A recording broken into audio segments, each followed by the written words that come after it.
Escorial channel.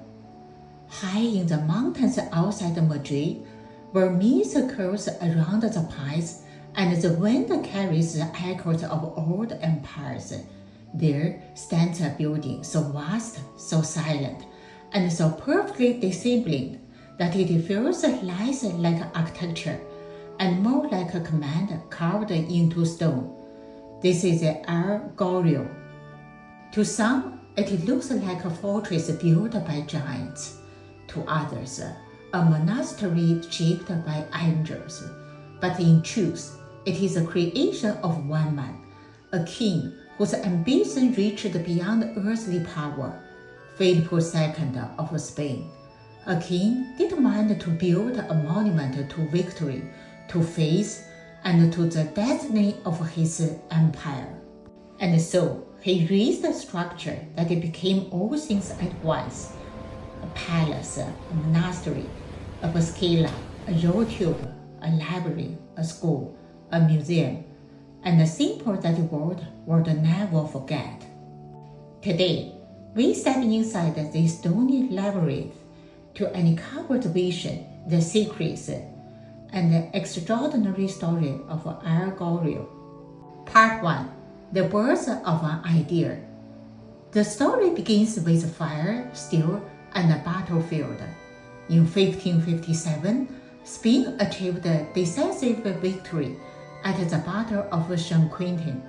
The battle took place on August 10th, the feast day of St. Lawrence, a mother who, according to tradition, was roasted alive on gridiron.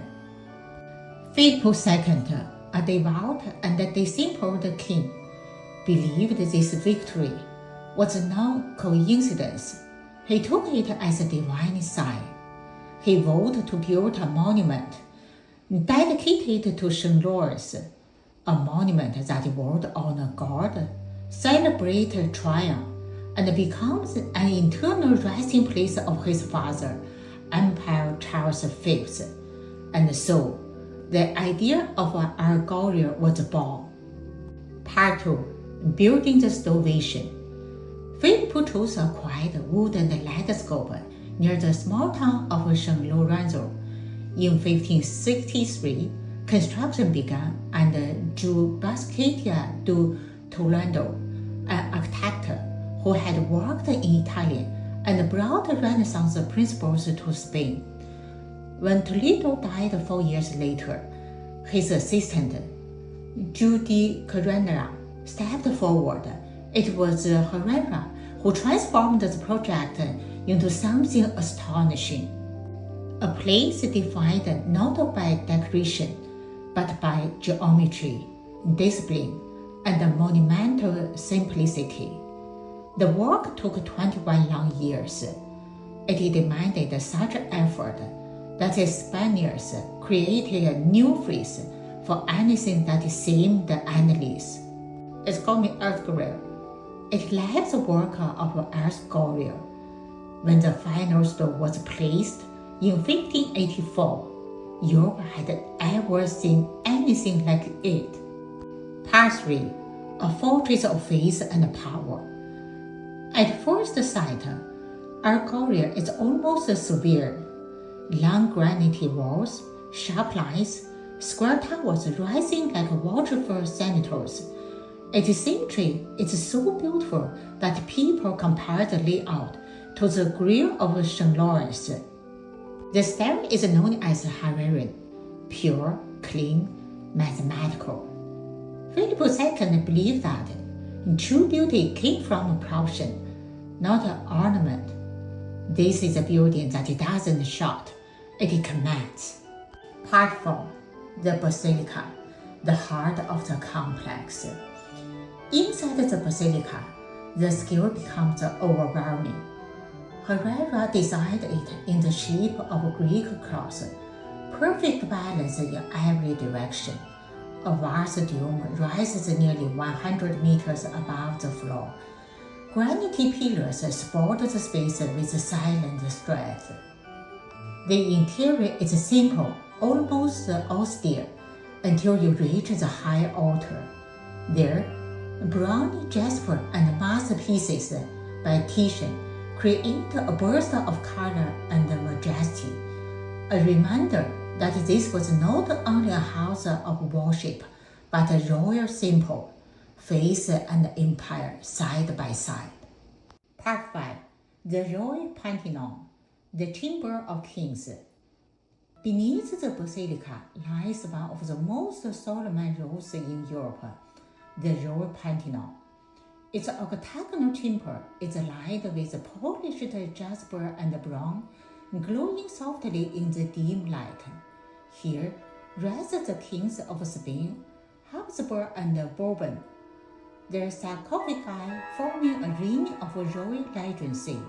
Nearly every Spanish monarch for 5 centuries lies in this room. Nearby is a smaller chamber, once used for a practical but haunting purpose, a place where the bodies of kings were left to decompose naturally before being transformed to their final marble tubes. A quiet reminder that even empires must pass through the same doorway to eternity. Part 6. The Library, a treasure of knowledge. If the Pantheon represents the end of life, the library represents the beginning of ideas. The Library of Escorial is one of the Renaissance's greatest treasures. A vaulted hall stretches 54 meters long, its ceiling painted with vibrant frescoes representing the 7 liberal arts, books and manuscripts, many written centuries before Philip II, lines the room.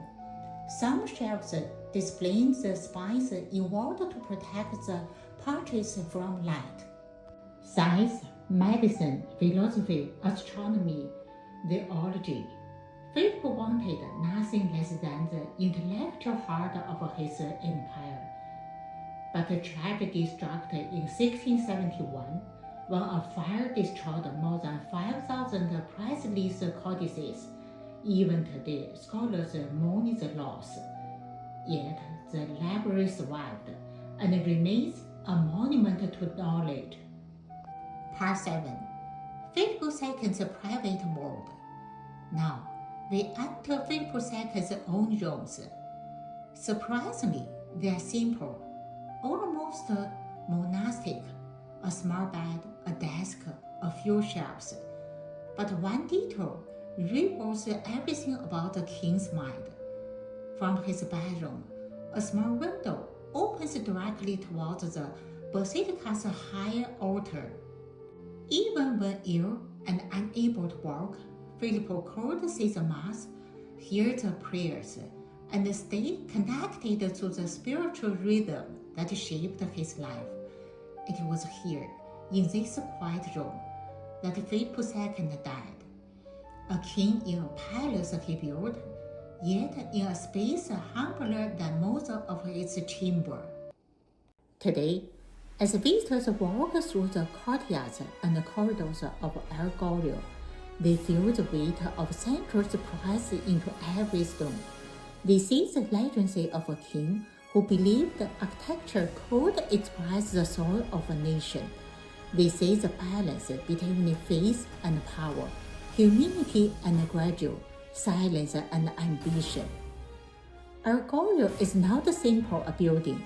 It is a vision carved into the mountains, a monument to Spain's golden age, and a reminder that even empires leave their story in stone. Thank you for joining me on this journey into one of the greatest monuments of the Renaissance. If you enjoy it, feel free to like, share, and subscribe. See you next episode.